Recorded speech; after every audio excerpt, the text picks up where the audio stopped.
There you Good morning. Oh, there. Hey. Wow.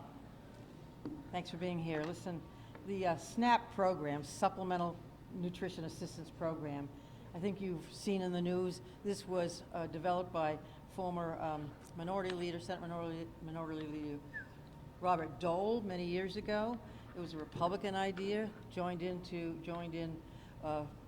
by Democratic leaders at the time, a bipartisan program, bipartisan proposal.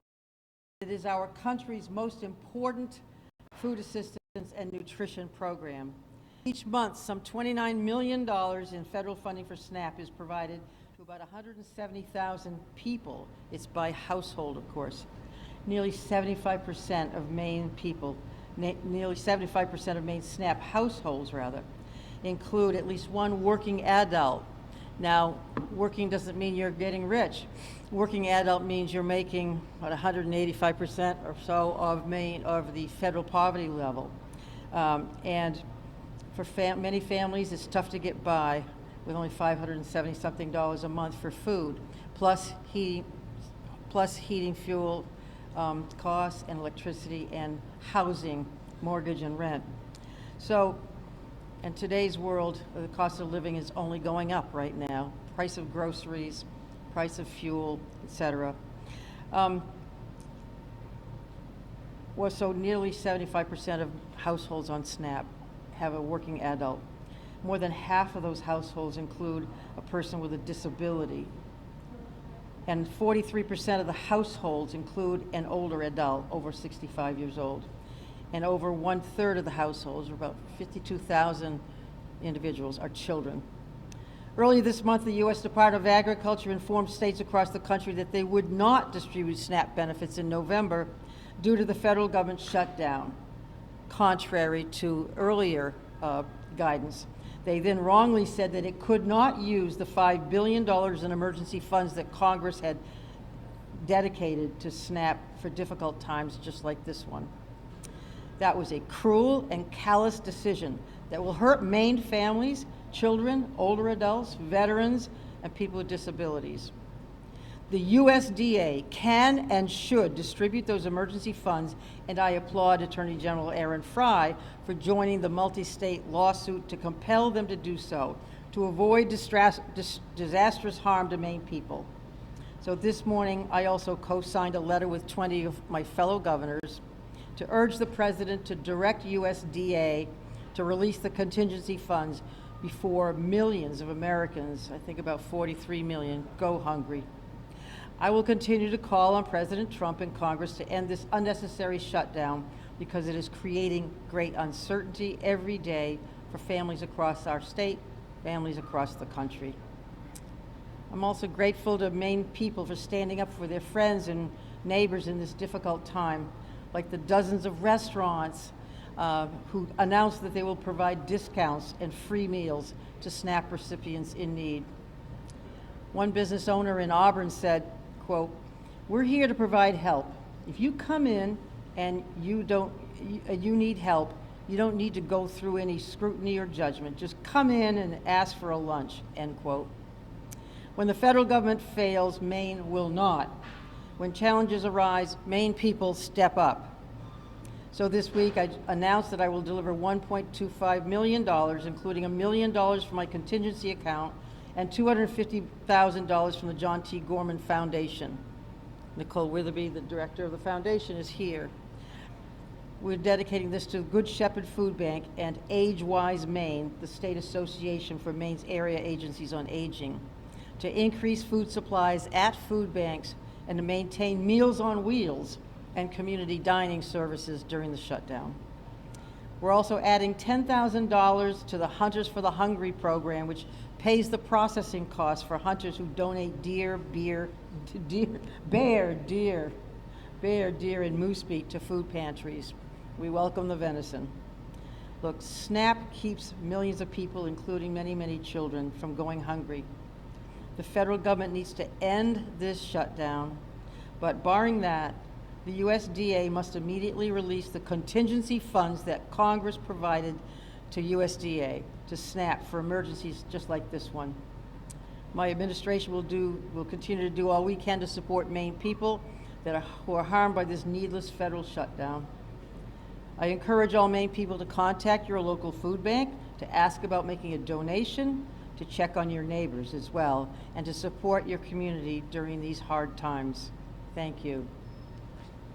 I would like to call on Heather Paquette. Thank you, Governor Mills and the John T. Gorman Foundation for partnering to provide this generous funding that is so needed right now, as families across Maine are facing uncertainty about their SNAP benefits. We are grateful to have you standing with us during this challenging time. Good Shepherd Food Bank is the Feeding America food bank for the state of Maine. Most states have multiple Feeding America food banks. Maine has one, and we take that responsibility extremely seriously. We do all of our work through partnerships in a complex, interdependent food security ecosystem, which is featured over in that monitor. When we think about the food security ecosystem, we rely on different pieces of the ecosystem to work together and play their role. And when one piece shifts, we need to rely on others in a bigger way. Outside of this crisis event, we are always grateful for the role that the governor and her administration play in our food security work. We have excellent support and partnership with the Department of Agriculture, Conservation and Forestry and the Department of Health and Human Services, to name a few. We are grateful for those partnerships every day, and we appreciate them at a whole new level right now. There are clearly, as Governor Mills said, there are 170,000 people in Maine who rely on SNAP as a critical resource to feed themselves and their families. That is nearly 12.5% of people in Maine. In some counties, Androscoggin, Aroostook, Washington, Piscataquis, and Somerset, that percentage increases to over 20%. As Governor Mills broke down for us, 75% of these households have at least one working adult, and 33% of them have children. These are members of our community who are counting on us to stand up for them right now. Good Shepherd Food Bank works in our ecosystem with over 600 partners of food pantries and other food service relationships across the state. When I visit our partners, I see how hard they are working to meet the needs of this moment. Many tell me people line up for hours ahead of the times that they open. Some are needing to make impossible choices, such as limiting distribution areas or restricting visits. These are not decisions pantry partners should have to make at any time. We are already running to keep up with growing need, and we can't meet it alone. Food banks were never intended to serve as the sole food security tool in any community. We were built alongside the tool of SNAP, which is an important safeguard measure that our work should only be needed once that has been exhausted. We were built to be the last resort, not the first. We are so grateful for the collaboration with Governor Mills and her administration and the state that we operate in. This week shows that we are all united in recognizing that hunger is unnecessary in our state, and that food security work requires us all to stand up and play our role. We began our week in DC this week, working with our members of Congress on necessary policy change to move this forward.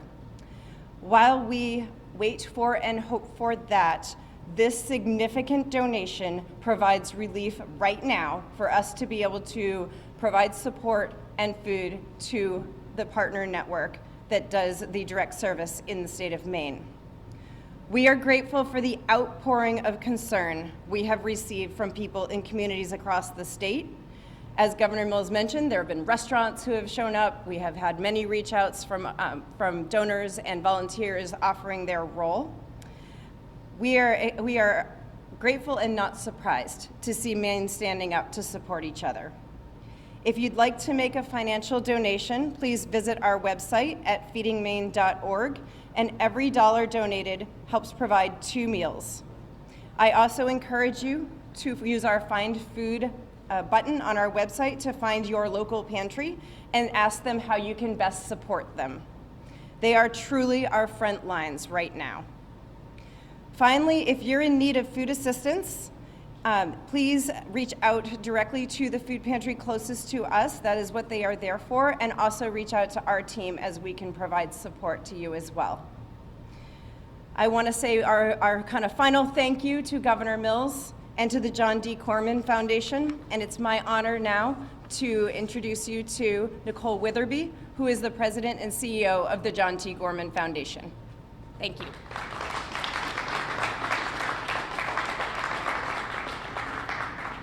Good morning. Let me just start by thanking Governor Mills for her leadership in this effort to secure funds to lessen the impact of this preventable crisis. She and her team in the governor's office, particularly Commissioner Gagne-Holmes and Commissioner Beal, have been working around the clock to identify resources, and we were happy to respond when they called. To Heather, the Good Shepherd staff, and the many organizations who are working hard every day to keep Maine people from going hungry, thank you. They are often working in difficult circumstances, but this situation is particularly dire, and we're grateful to them for their compassion and their resourcefulness. While the state and private philanthropy cannot meet the gap left behind in the suspension of SNAP benefits, it's critical that we do everything we can to lessen the blow for these families and seniors and support the frontline organizations who will be working to meet an unprecedented level of demand until the benefits are restored. We at the John T. Gorman Foundation, like all of you, are deeply concerned about the 170,000 Maine people who will likely not receive their benefits in November. But as a foundation focused on children, we are particularly concerned about the 55,000 children who will not get benefits in November and could soon go without the food that they need to grow, to learn, and develop. If SNAP benefits are not restored, the effects on children will be profound. Childhood hunger is more than a temporary hardship. At a vital time of child development, this compounded stress and uncertainty can have lasting effects throughout a child's lifetime. This coming crisis is preventable.